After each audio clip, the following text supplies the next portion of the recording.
వెంకటేశ్వర స్వామికి ప్రతిరోజు 62 రకాల నైవేద్యాలు పెడతారు. ఎన్ని పెట్టినా అన్నిటిలో కన్నా ఆయనకు లడ్డూ అంటేనే ఎంతో ఇష్టం. భక్తులకు శ్రీవారి లడ్డూ ఎంతో ప్రీతిపాత్రమైనది.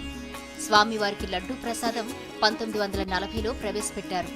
1803 నుంచి అలనాటి మద్రాస్ ప్రభుత్వం స్వామివారి ప్రసాదాలను భక్తులకు అందించడం ఆరంభించింది. స్వామివారి ప్రసాదాల వరుసలో తీయటి ప్రసాదంగా లడ్డూను రూపొందించారు.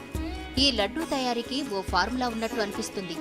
దీని తయారీ కోసం 1950లో ప్రత్యేకంగా దిట్టం పేరిట ఓ వంటశాల ఏర్పాటు చేశారు.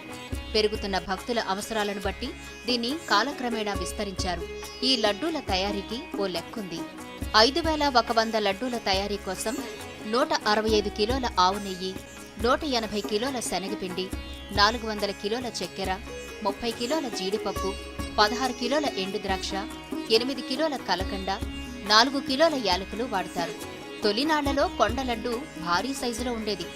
అప్పట్లో లడ్డూ ధర ₹2 లడ్డూ ప్రసాదాల తయారీకి టీటీడీ ఏటా 200 కోట్లకు పైగా ఖర్చు చేస్తోంది.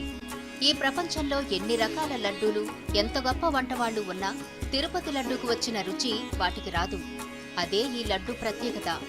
2015వ సంవత్సరం నాటికి ఈ లడ్డూ ప్రవేశపెట్టి 75 ఏళ్లు కావడం ఓ తీయని విశేషం.